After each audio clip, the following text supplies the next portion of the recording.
फूलधनी महाराज की जय। जैसे कि यहाँ पे माँ बालासुंदरी जो कि पिंडी रूप में विराजमान है। माता रानी की यहाँ दो पिंडियाँ हैं, माँ लक्ष्मी और माँ सरस्वती, जो कि स्वयंभू है। जय माता दी आप सभी को। आज हम आप सभी भक्तों को दर्शन करा रहे हैं माँ भगवती बाला सुंदरी मंदिर शाहाबाद मारकंडा, जो माँ भगवती का प्राचीन मंदिर है शाहाबाद मारकंडा में। यहाँ पर शाहाबाद मारकंडा में ये शाहाबाद मारकंडा बहुत ही स्थान था इसका कि जहाँ पर नदी बहती थी। यह जो मंदिर का निर्माण हुआ था शाहाबाद मारकंडा का, उससे भी पहले का स्थान माँ भगवती का है।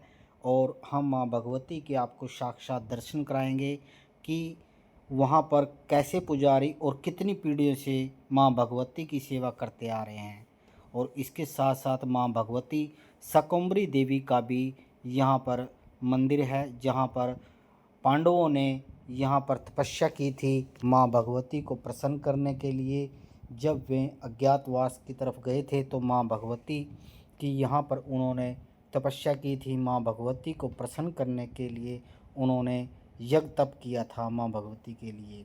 आप सभी देख रहे हैं माँ भगवती शाकंभरी देवी और माँ भगवती बाला सुंदरी मंदिर। इसकी स्थापना कब हुई वो भी हम आपको इस वीडियो के माध्यम से बताएंगे। और माँ भगवती की कैसी कृपा है और लोगों की कुल की देवी है, कब यहाँ पर जागरण होते हैं, कब माँ भगवती के भंडारे मेले लगते हैं, हम आपको इस वीडियो में दिखा रहे हैं। और पुजारी से भी हम आपको मिलवाएंगे और माँ भगवती का कैसे कैसे आयोजन होता है, क्या विशेष रूप से हम यहाँ पर आकर पूजा कर सकते हैं, माँ भगवती के स्थान पर कैसे हम पूजा कर सकते हैं, वो सब इस वीडियो में हम आपको बताएंगे। बने रहें माँ भगवती की एक नई वीडियो में, जिसमें माँ भगवती बाला सुंदरी सिद्ध पीठ के हम दर्शन करा रहे हैं शाहाबाद मारकंडा में। माँ भगवती का यह प्राचीन स्थान बना हुआ है। कीजिए माँ भगवती के दर्शन। जय माता दी जरूर लिखें। फूलधनी महाराज की जय। जैसे कि यहाँ पे माँ बालासुंदरी जो कि पिंडी रूप में विराजमान है। माता रानी की यहाँ दो पिंडियाँ हैं, माँ लक्ष्मी और माँ सरस्वती, जो कि स्वयंभू है, खुद प्रकट हुई हैं। ये माता रानी की जो पिंडी है ये स्वयंभू है और ये खुद प्रकट हुई है। प्राचीन समय में यहाँ पे मारकंडा नदी बहती थी, तो कोई भगत था जो कि जंगल में गायें वगैरह चला रहा था। तो उसने देखा कि एक कन्या वृक्ष के नीचे बैठी तप कर रही है। जब वह भक्त उस कन्या के पास पहुंचा तो वो कन्या अंधध्यान हो गई। तो यहाँ पे दो पिंडियाँ विराजमान थी। तो जो ये माता रानी का जो गुंबज है ये मिट्टी का बना हुआ है, इसके ऊपर चांदी लगी हुई है। माता रानी के चैत्र में और असज में मेला भरता है और माता रानी यहाँ की कुल देवी है। दूर दूर से श्रद्धालु आते हैं, माता रानी के दर्शन करते हैं और माता रानी सबकी मनोकामनाएं पूर्ण करती है। बोलो साचे दरबार की जय। जय माता दी पंडित जी। जय माता दी। जैसे कि आप यहाँ पे पुजारी हो माँ भगवती के, तो कितने समय से आप यहाँ पे सेवा कर रहे हैं माता जी, जो आपकी पीढ़ी हैं? यहाँ पे जी हमारी पीढ़ी दर पीढ़ी रूप में ही माता रानी की सेवा कर रहे हैं। हमारे बुजुर्गों से सेवा चलती आ रही है, पीढ़ी दर पीढ़ी चलती आ रही है। यहाँ पे महामाया कन्या रूप में विराजमान है। यहाँ महामाया की दो पिंडियाँ हैं, जो माँ लक्ष्मी और माँ सरस्वती के रूप में विराजमान है। माता रानी का चैत्र अश्विनी मास में विशाल मेला भरता है और माता रानी जो कि यहाँ की कुल देवी है, दूर दूर से श्रद्धालु आते हैं, मनते मानते हैं। माता रानी सबकी झोलियाँ भरती हैं।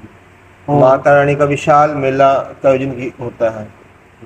और अष्टमी को यहाँ पर कीर्तन का आयोजन भी होता है। हाँ जी, हर अष्टमी को जय माँ बाला सुंदरी सेवादार मंडली है, जो कि मंदिर की एक मंडली है, सेवादार मंडली है, उसके द्वारा मंदिर के प्रांगण में कीर्तन का आयोजन होता है, जिसका समय हर अष्टमी को रात्रि 8 से लेके 9:30 बजे तक होता है। उसके उपरांत आरती होती है और भक्तजनों को प्रसाद भंडारा वितरित किया जाता है।